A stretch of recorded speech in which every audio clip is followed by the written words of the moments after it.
We live in interesting times. For the headlines, U.S. President Donald Trump takes his campaign to isolate Iran to the UN Security Council. The Supreme Court, acting as the Presidential Electoral Tribunal or PET, has amended its earlier issuance on the use of numerical threshold on the shading of votes in the May 2016 presidential elections. In its decision, the PET instead directed head revisers to refer to the election returns to verify the total number of votes as read and counted by the vote counting machines. Germany's Catholic Church apologized to thousands of victims of sexual assault by clergy.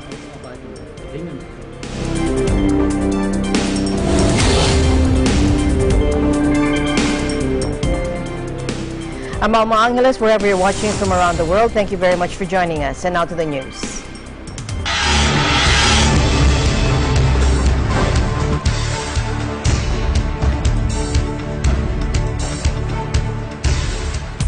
A showdown in the United Nations. U.S. President Donald Trump and Iranian President Hassan Rouhani exchanged taunts and words at the United Nations General Assembly. President Trump vowed more sanctions against Tehran, and Rouhani suggesting his American counterpart suffers from a weakness of intellect. Iran's President Hassan Rouhani denounced the preposterous speech of President Trump and accused him of wanting to overthrow the government of Iran. Take a look. The corrupt dictatorship in Iran. Iran's leaders sow chaos, death, and destruction.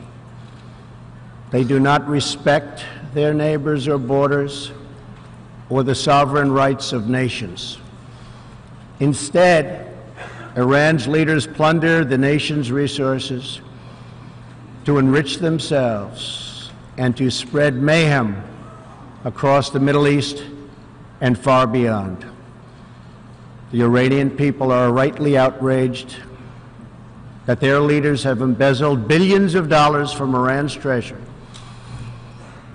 seized valuable portions of the economy, and looted the people's religious endowments, all to line their own pockets and send their proxies to wage war. Not good. Iran's neighbors have paid a heavy toll for the region's agenda of aggression and expansion. That is why so many countries in the Middle East strongly supported my decision to withdraw the United States from the horrible 2015 Iran nuclear deal and reimpose nuclear sanctions. I am starting the dialogue right here and state in unequivocal terms that the question of international security is not a toy in American domestic politics. The United Nations is not a part of the United States administration. It is ironic that the U.S. government does not even conceal its plan for overthrowing the same government it invites to talks. It is unfortunate that we are witnessing rulers in the world who think they can secure their interests better, or at least in the short term ride public sentiments and gain popular support through the fomenting of extremist nationalism and racism, and through xenophobic tendencies resembling a Nazi disposition, as well as through the trampling of global rules and undermining international institutions, even through preposterous and abnormal acts.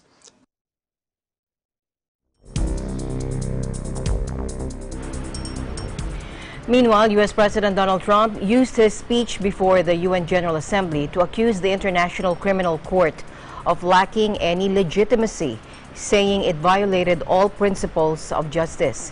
Trump also spoke about the U.S. relationship with the United Nations Human Rights Council. Take a look. I spoke before this body last year and warned that the UN Human Rights Council had become a grave embarrassment to this institution, shielding egregious human rights abusers while bashing America and its many friends. Our ambassador to the United Nations, Nikki Haley, laid out a clear agenda for reform, but despite reported and repeated warnings, no action at all was taken. So the United States took the only responsible course. We withdrew from the Human Rights Council, and we will not return until real reform is enacted. For similar reasons, the United States will provide no support in recognition to the International Criminal Court. As far as America is concerned, the ICC has no jurisdiction, no legitimacy, and no authority. The ICC claims near universal jurisdiction over the citizens of every country, violating all principles of justice, fairness, and due process. We will never surrender America's sovereignty to an unelected, unaccountable global bureaucracy. America is governed by Americans. We reject the ideology of globalism, and we embrace the doctrine of patriotism. Around the world, responsible nations must defend against threats to sovereignty, not just from global governments, but also from other new forms of coercion and domination. Now, the Trump administration's attacks against the ICC seek to stop the court's investigations into U.S. war crimes in Afghanistan and Israeli crimes in Gaza in 2014. A 2016 ICC report alleges that the U.S. committed serious crimes in Afghanistan, including torture, cruel treatment, outrages upon personal dignity, and rape. Trump's national security advisor, John Bolton, has been a harsh critic of the ICC.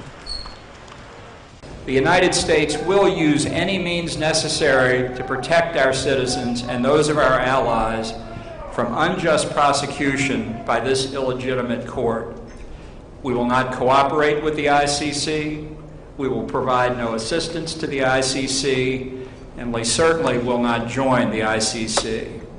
We will ban its judges and prosecutors from entering the United States. We will sanction their funds in the U.S. financial system, and we will prosecute them in the U.S. criminal system. We will do the same for any company or state that assists in an ICC investigation of Americans. No committee of foreign nations will tell us how to govern ourselves and defend our freedom. We will stand up for the U.S. Constitution abroad, just as we do at home.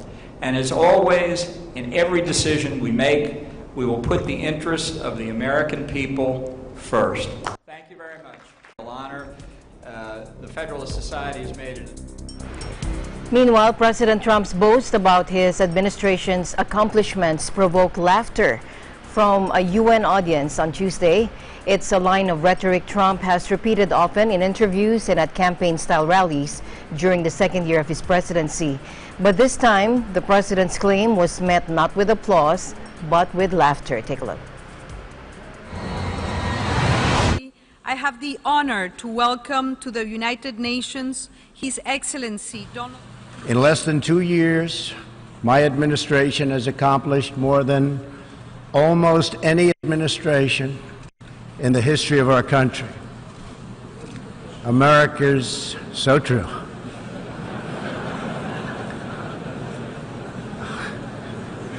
Didn't expect that reaction, but that's okay.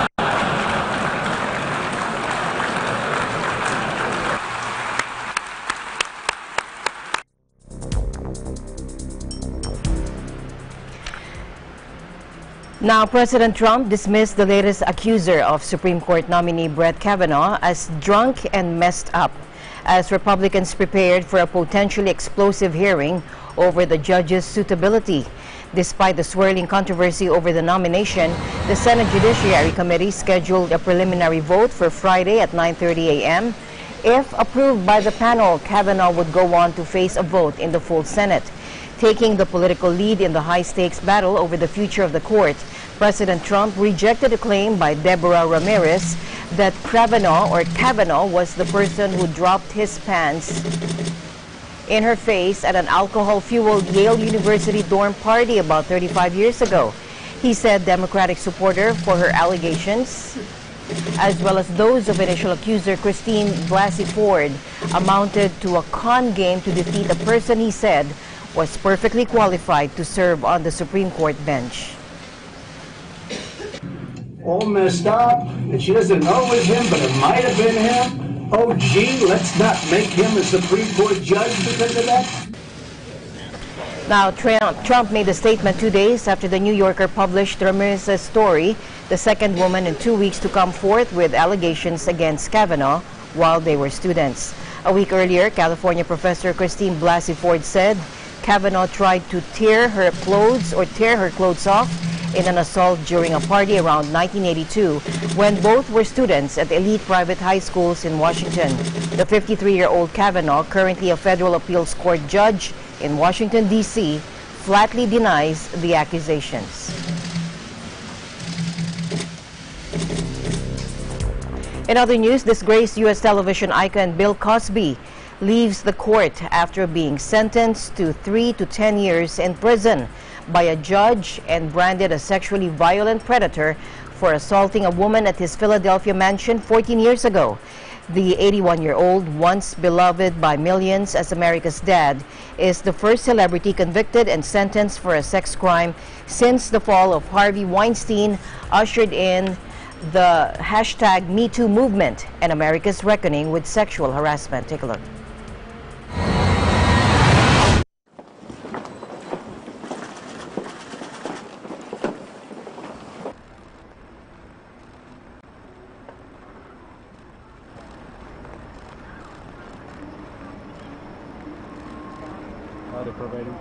Today, justice was served. It's been a long time coming, but it arrived when a convicted felon named William H. Cosby, Jr. left the courtroom in handcuffs, headed off to state prison for his crimes.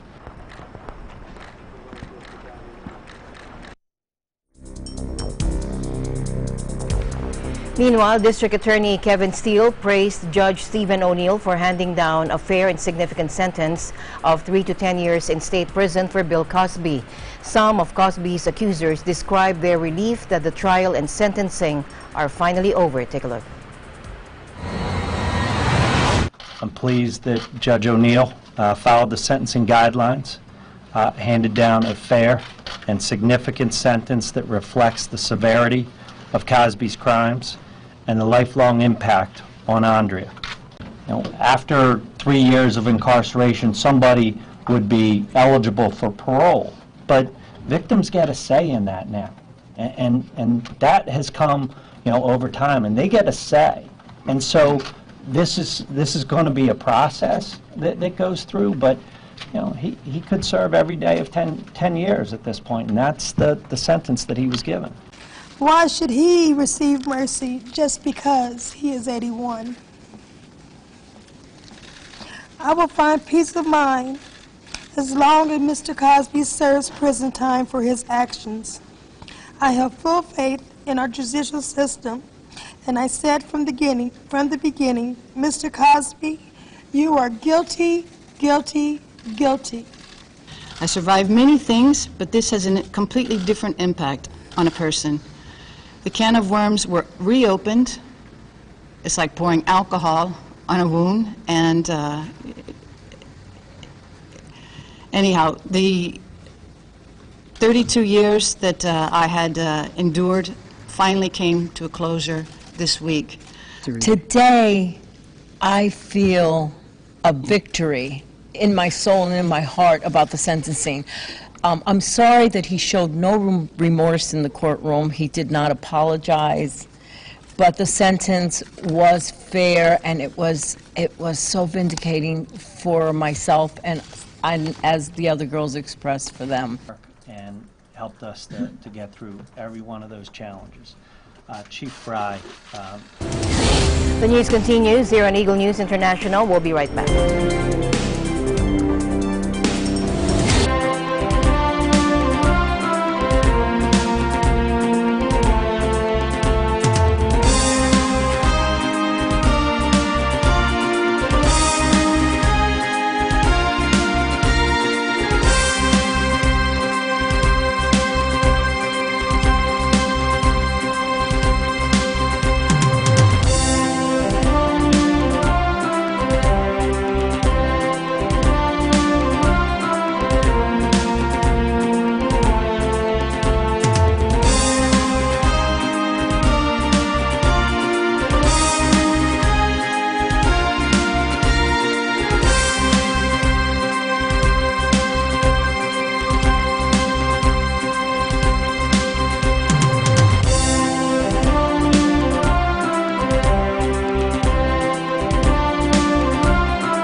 Welcome back. The Supreme Court, acting as the Presidential Electoral Tribunal, or PET, has amended its earlier issuance on the use of numerical threshold on the shading of votes in the May 2016 presidential elections in the Philippines. In its decision, the PET instead directed head revisers to refer to the election returns to verify the total number of votes as read and counted by the vote counting machines. In its deliberations on the electoral protest case filed by former Senator Ferdinand Bongbong Marcos Jr. against Vice President Leni Robredo. The PET amended Rule 62 of the PET Reviser's Guide pursuant to Rule 88 so that the segregation classification of ballots shall be done by referring to the election return or ER generated by the machine used in the elections. The tribunal thus directed the head reviser to count the total number of ballots for the protestant, which is Marcos, protestee, which is Robredo, other candidates, and with stray votes and record said matter on the appropriate spaces of the revision report, paving the way for a faster vote recount.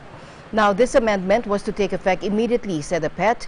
The decision penned by Associate Justice Benjamin Cagiao also allowed the use of the decrypted ballot images in ruling on the various parties' objections and claims during the appreciation stage in the counting of votes.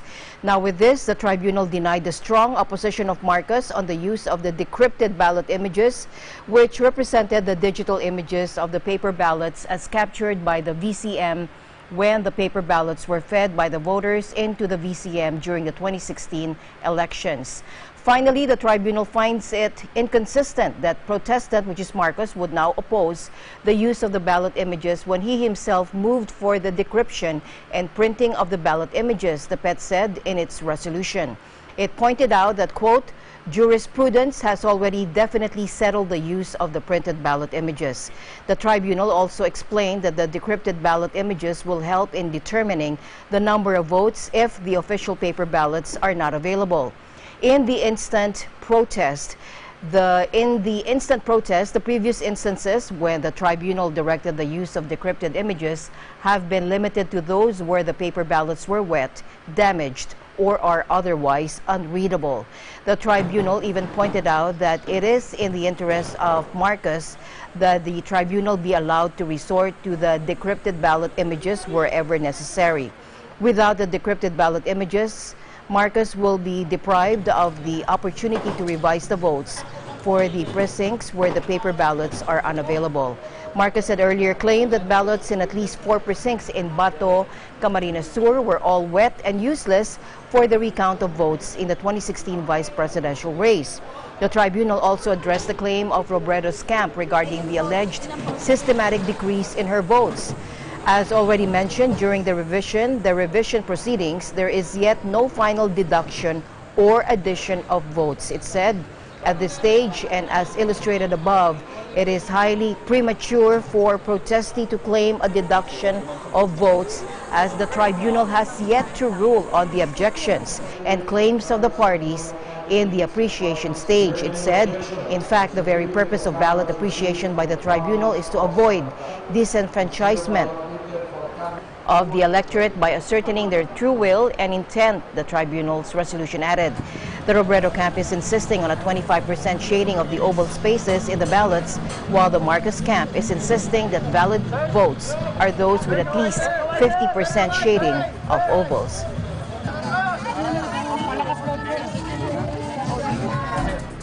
In other news, a 25-year-old woman and her 6-year-old daughter were killed in a car crash in Tomakomai, Hokkaido.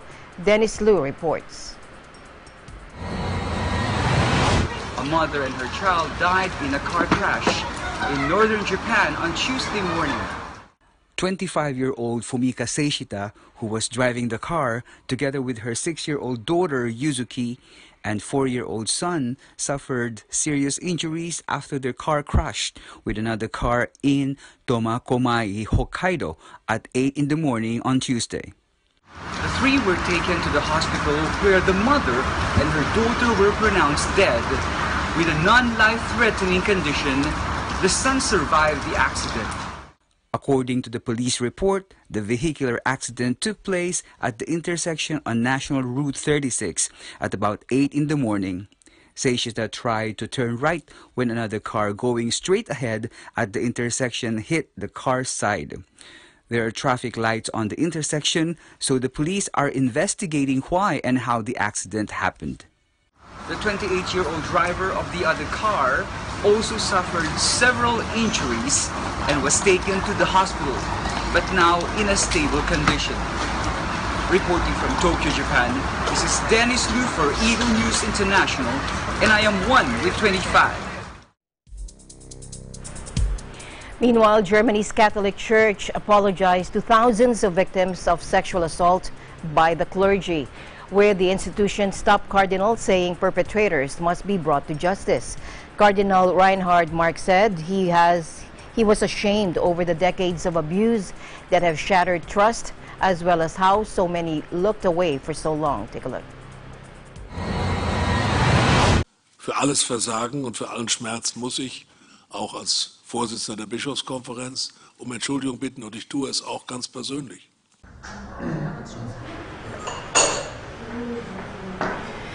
The dismay expressed by the end of the German Bishops' Conference came as the institution published a damning report showing that in Germany, almost 3,700 minors, mainly boys, were assaulted between 1946 and 2014. Meanwhile, the ECA, Ending Clergy Abuse Group, held a press conference in Fulda, Germany. Ist klar, dass wir eine unabhängige Aufarbeitung dringend brauchen, weil die Betroffenen haben ein Recht darauf zu erfahren, wer ihre Täter beschützt hat, wie es möglich war, dass Taten überhaupt begangen werden konnten, wie Täterkarrieren sich entwickelt haben, wer möglicherweise noch in diese Untaten jeweils verstrickt gewesen sind. Deswegen appellieren wir an Staat und Gesellschaft, eine unabhängige Aufarbeitungskommission, eine Untersuchungskommission aufzusetzen, und wir appellieren an die Kirche, sich bereit zu erklären, mit dieser Aufarbeitungskommission freiwillig zusammenzuarbeiten. Wir wissen, für die katholische Kirche bisher war es ja auch gar kein Problem, Kindesmissbrauch weiterhin zur Seelsorge einzusetzen. Ich war da immer entsetzt. Vielleicht kann mal dieses Entsetzen auch die Öffentlichkeit teilen. Ich finde das unglaublich. Diese Leute, die sind dann in Altenheimen oder betreuen kirchliche Mitarbeiter. Sowas muss doch ein Ende haben. Also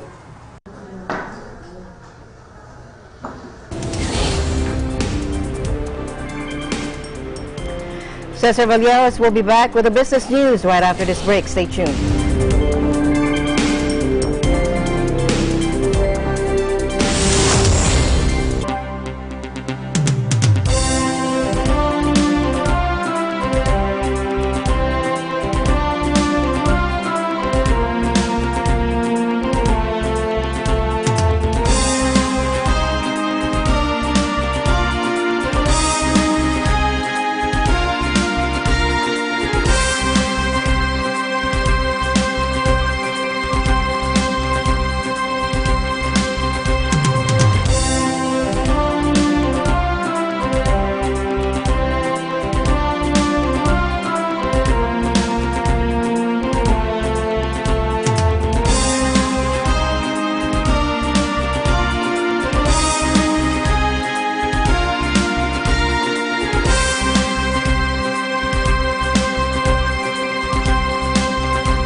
kapital ang paggabay. Pag rated MTRCB, rated responsable.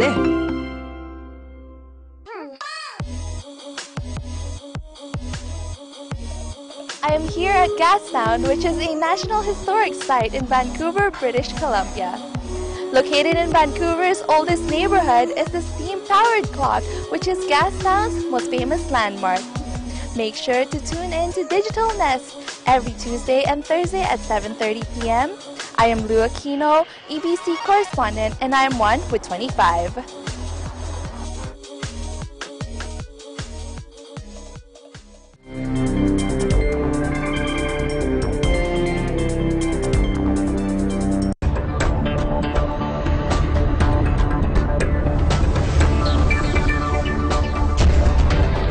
For business news, this is Cesar Vallejos. The Vietnam National Administration of Tourism conducted the Vietnam Tourism Roadshow at the AG New World Manila Bay Hotel last September 24. Once known as a war-torn country, Vietnam, which had 13 million international visitors last year, will be hosting the 2019 ASEAN Forum in January 2019. Ambassador of the Socialist Republic of Vietnam to the Philippines, Lee Cook Tuan, said that they would like to introduce to the people in the Philippines, the media, travel agents, and tour operators about the natural beauty of Vietnam. I have seen that so far there is a tourism flows between Vietnam and the Philippines, and a lot of Vietnamese going over here to visit the Philippines, and so the number is bigger from the Philippine side going to visit Vietnam. The last year there were 134,000 Filipinos visiting Vietnam, and Vietnamese 40,000 people visited the Philippines. Vietnamese want to know a lot about the Philippines, about the history of the Philippines, about the struggles of the hero Philippines. Vietnamese would like to explore the Filipinos' roots, Filipinos' way of life, and they want to learn the good things of the Filipinos. Like Filipinos are very resilient, and I think this is the one that's Vietnamese can, learn from the Filipinos. According to Deputy Director General Ngo Hai Chung of the Vietnam National Administration of Tourism, trade turnover between the two countries has reached more than $4 billion. On the other hand, Ambassador Tuan added that as of this year, there is an increase of over 12%, and so they're reaching $3.6 to $3.8 billion in terms of trade. Vietnam National Administration of Tourism Deputy General Director Ngo Hoai Chung pitched that Vietnam is a peaceful and stable country, an attractive tourist destination with rich and diverse ecosystem of mountains, forests, seas, islands, caves, rivers, and lakes, and many landscapes. He also said that Vietnam's unique attraction includes a wide range of natural, cultural, and intangible cultural heritage recognized by UNESCO. Chung also mentioned that Vietnam ranks 6th in the 10th fastest growing tourism destinations in the world, and the World Travel Organization honored Vietnam as Asia's leading travel destination 2018. The Vietnam Tourism Roadshow was also highlighted by B2B meetings, cultural presentations, and tourism promotions. About 100 delegates graced the event, which comprised of travel agencies, airlines, travel associations, and embassy officials. 10 new social enterprises with innovative ideas that help uplift Filipino communities have been awarded by the Bank of the Philippine Islands through the BPI Foundation's SINAG Accelerate platform with 100,000 to 500,000 grants at the recently concluded SINAG Awards 2018 held at the Ayala Hall of the Makati Sports Club. Maricris San Diego, Executive Director of BPI's Foundation, said that the program, now on its 4th year, has deepened impact by engaging with new social enterprises deliberately reaching out to those in the agribusiness, healthcare, energy, and education sectors. Explaining the theme Harnessing Technology in the Social Enterprise Landscape, San Diego cited global thinkers saying that we are on the brink of a new industrial revolution. Its exponential velocity and scale are like anything that humankind has never seen before. San Diego said automation is giving us new ways to drive efficiencies, but at the cost of giving employment to the blue-collar workers representing 70% of the Philippine labor force. She hoped that the BPI Sinag lessons be the GPS, proposing routes, advising roadblocks, and helping find the way. Out of 150 applications, BPI chose the top 40 finalists and shortlisted the top 20 for its September bootcamp for a deep dive on enterprise operations and business planning pitching. The top 20 social enterprises awarded with the following grants are as follows. For the 500,000 grant, Uproot Urban Farms, Saret Organic Farmville, Palamigan Company, Junknut Handicraft, Carbon Cycle Processing, and for the 100,000 grant, House of Ecolife, Gut Heart Foundation, Edaya Cordillera, Coco Ascenso Corporation, Calabu Dairyland Incorporated, the People's Choice Award winning 20,000 and 50,000 worth of FB promoted posts, and access to credit lines from BPI Banking Kanegosyo went to Nanay Care Incorporated. The winner of the Negosyo Co Award with a prize of 20,000 from BPI Banco is Kayumangi Organic. The gift mentoring program by Startup Village was won by Exceptional Sports and Nanay Care Incorporated.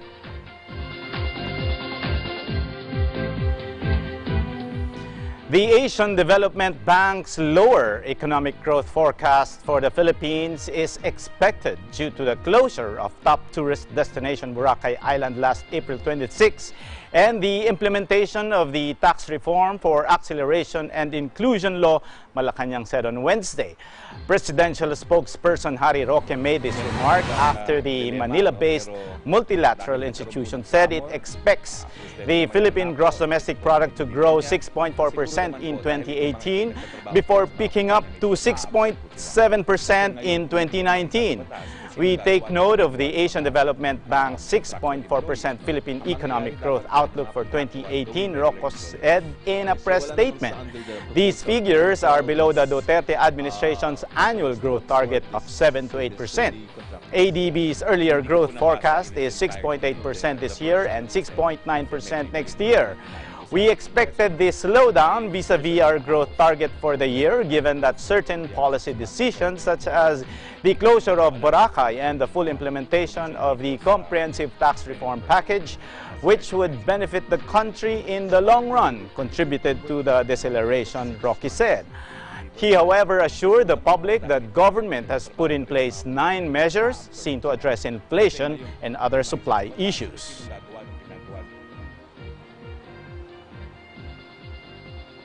These measures include the release of some 4.6 million bags of rice from the warehouses of the National Food Authority to retailers and the establishment of an interagency surveillance and monitoring team that will ensure that rice from the ports are directly delivered to the NFA warehouses and retailers.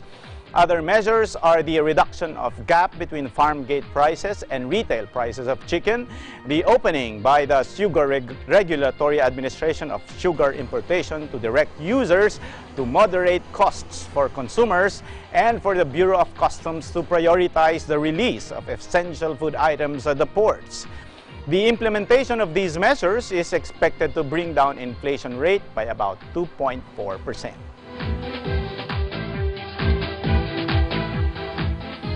The Asian Development Bank's latest inflation outlook on the Philippines is now higher than its previous estimates of 4% for this year and 3.9% for 2019. ADB expects Philippine inflation, which is now far higher than the rest of Asia, to average 5% in 2018 before tapering off to 4% next year. The inflation forecast comes with the higher international oil prices worsened by the local currency's depreciation that build up more price pressures.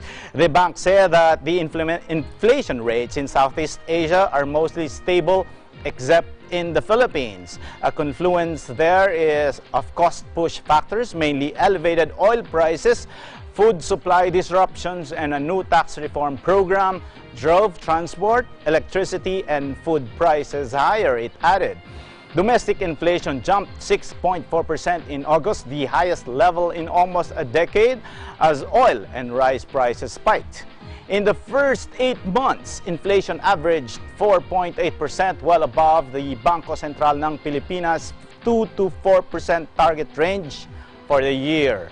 In a bid to fight inflation, President Rodrigo Duterte, who is facing public backlash over spiraling commodity prices, recently issued orders that seek to address food supply bottlenecks by streamlining the entry and delivery of imported farm products. Inflationary pressures are expected to cool down next year as tighter domestic monetary policy begins to take effect, ADB said. The ADB also on Wednesday downwardly revised its growth outlook on the Philippine economy following the slower than expected gross domestic product expansion in the first half of the year and amid high inflation.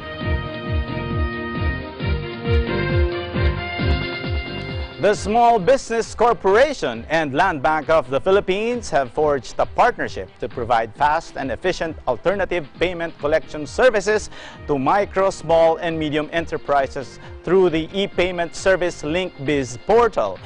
SB Corporation President and Chief Executive Officer Maria Luna Cacanando welcomed the partnership, saying that the agreement is very timely and useful for MSME clients, especially with the Pondo sa Pagbabago at Pag-Asenso program going on full gear. The P3 program is a loan financing program intended to give micro enterprises better access to finance, providing them an alternative to the informal or 5-6 scheme of lending. Under the Memorandum of Agreement, the SB Corporation will avail itself of Land Bank's e-payment facility under its payment service provider as part of its efforts in providing fast and efficient payment collection services for MSMEs. On the other hand, Land Bank, through its LinkBiz portal, will allow SB Corporation clients to transact business or pay monetary obligations to SB Corporation via the internet using any e-payment models offered by the bank. The service will only be available to clients maintaining a Philippine peso account either with Land Bank or other banks.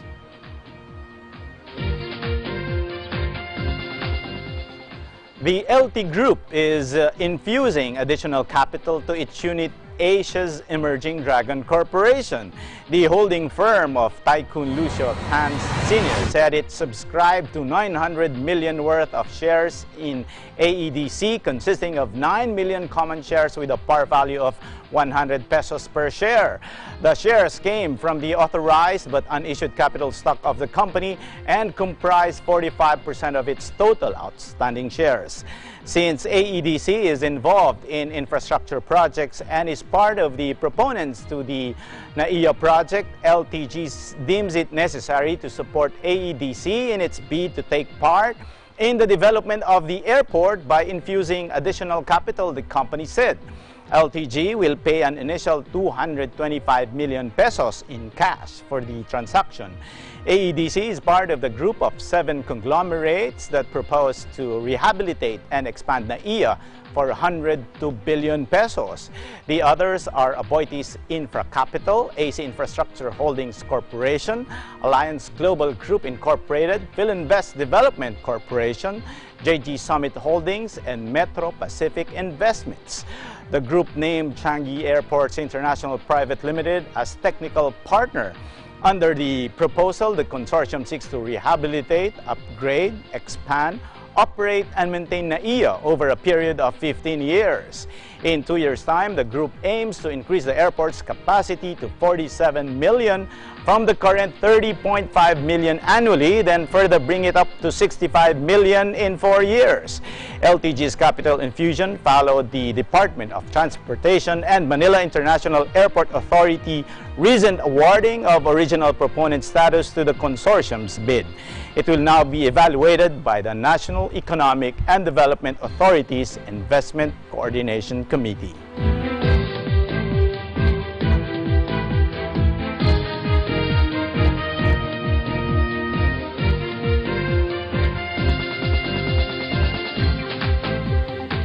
That's it for business news. This is Cesar Vallejos and I'm one with 25. Eagle News International will be back. Stick with us.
Bamboo Whispers is a collection of Ambahan or Mangyan poetry depicting Mangyan life, love, and legacy. The Mangyan Heritage Center, the Philippine Embassy, the U.S.-Philippine Society bring to Washington, D.C. the story behind and the beauty of this art form. Eliza Gonzalez Manglikmot reports. Rendered in 2 scripts and in 4 languages in the original Hanunuo Mangyan and translated into Filipino, Spanish, and English by poets, the Ambahan collection in Bamboo Whispers captures the world of the Mangyan tribes of Mindoro. Today, the U.S.-Philippine Society, the Philippine Embassy, and the Mangyan Heritage Center will give us a taste of the Ambahan art form discovered with no authorship, making it the Mangyan's gift to humanity. Putyukan no sakiling umadi diing kakaway di magdaging. So we called it Bamboo Whispers because you find the poetry in the woods where the Mangyans would carve poetry on a living tree along the woods. Why? For the passers-by to enjoy. So that's forest graffiti, which I think is so much nicer because they didn't sign their names. They just did it for the pleasure of the next person who passed by. If there are close to accurate words to use, could you briefly describe to us the beauty and the richness that is the Ambahan? Oh, wow. Well, what's beautiful about it? Well, first for me, it's because they were written by indigenous people, and most lowlanders, I'll call them, or most urban people look down on indigenous people as being uneducated and their culture being so simple. But the ambahan, when you read the ambahan, you will see the depth of their soul and the way they can express themselves. It's just, that's what's beautiful about it. It kind of blows us away with regard to its beauty, the thinking, the philosophy, the culture it represents, the simplicity, and the lyrical nature of the language as it is translated into Tagalog and English and Spanish. Padre, no se me apartó. Cuando yo era niño, aún. You read an ambahan or a Mangyan poem tonight in Espanol, but it was originally written in Honono'o Mangyan. But how universal do you think is the theme of the poem that you read, that it communicates to any other cultures, not just the Filipino culture or not just the Mangyan culture? That's why I selected it. I found in its simplicity, and it was just that beautiful simplicity of how parents pass values and experience to children that to me is universal. You speak of simplicity that is in the poem, that is in the theme. What simple things can we do to help the Mangyan people preserve this literature, this form of art that speak their culture? Well, a big first step is the book that is being highlighted here tonight at the Philippine Embassy and by the U.S. Philippine Society. The book is magnificent. It has won this prestigious book award in the Philippines. It's, if I understood it correctly, it's the Magsaysay Award for that particular genre of book. That is a really important first step. We have to go from there.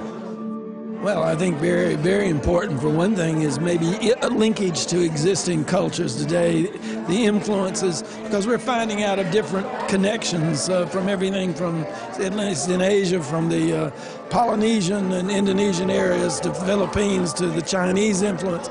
It's hard to, and when you lose control of the smaller languages or those, you lose maybe the root cultures too, how they describe themselves, how they developed their alphabets, how they got to the point of actually putting it down, that sort of thing, which is sort of common to all, a lot of experiences. But I think it's, I think it's very valuable to keep to supporting that sort of thing. Well, it just shows you how they've gotten along for centuries, how they've endured and how they've prospered and how they celebrated and how they regarded life, nature, and everything else around them. It is. You don't want to lose that, because as I always say, you end up seeing civilizations going like that, and they are small civilizations. You're going to see your own go quick enough. It's vital to keep those connections with all of them. Today I'm taking home the celebration of Indigenous culture. It's a lesson that the Philippines had a strong tribal tradition before the Spanish came. And it's not only a historical artifact, it is also a valuable culture belonging to living people today, and that these communities matter, and kind of the expression of art as empowerment. I think it's absolutely essential to understanding our cultural history, and I write a little bit about how I feel like community is the deepest expression of love and the deepest expression of self. So for any Filipino kind of seeking themselves and trying to understand how to situate themselves in the ethnic and racial fabric of the United States, understanding tribal traditions is absolutely necessary. Mr. Tates, having read one piece from the Bamboo Whispers, an ambahan piece, how much has it made you understand the Mangyan people or the Mangyan culture? Well, I just read one piece, but in the process of selection, I read through some of the pieces, so several pieces, and what really struck me about the Mangyan is how in touch they are with nature and how much family means to them. You know, and I think this is, we all know about the Mangyan, but there are very specific things about their culture that are still undiscovered by their fellow Filipinos. Do you think this is the same across the hundreds of indigenous people in the Philippines, not just the Mangyan? Oh, definitely. I think there's still a lot of work to be done. You know, just learning about these cultures. Not only that, not only to learn about them, but to take pride in them. You know, because you know the Mangyan script is the only pre-Hispanic script that exists until now, and I can tell you, I didn't know about that until this presentation. Mr. Torres, as a Filipino and as someone who is here in the United States, how much of a responsibility do you think it is to involve yourself in promoting literature of an indigenous people like the Mangyan? It is a very big responsibility. The Central Rizal, Washington, D.C., when it opened last February, so we really made it a commitment to feature the indigenous cultures of the many peoples in the Philippines, because we feel it's very important for our fellow Filipinos here in the United States. So we start with ourselves first before we can even interact with our U.S. friends. But to let our fellow Filipinos know, you know, and realize how rich Filipino culture is. I mean, you say Filipino culture, it's not just one monolithic entity, but actually a collection of so many diverse and rich traditions and customs. The Ambahan has been described as a, quote, rarefied and vanishing craft. As a Filipino, or as Filipinos, how do you think could we help stop this from dying? One, we really have to, got to have the commitment to go out there and talk to our indigenous peoples, help them record and preserve their traditions. So that would require resources on the part of the government, on the part of the private sector. And then what the Mangyan Heritage Center is doing, teaching the next generation of Mangyans, you know, about their script, about their history, so that they'll be able to perpetuate it, you know, by themselves and among themselves. I think those are just some of the basic things that we can do in order to make sure that this lives on for the next generation.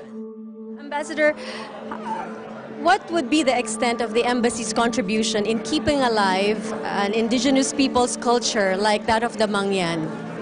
Well, definitely the embassy here in Washington, we support this kind of projects, and of course we work very closely with the U.S.-Philippine Society.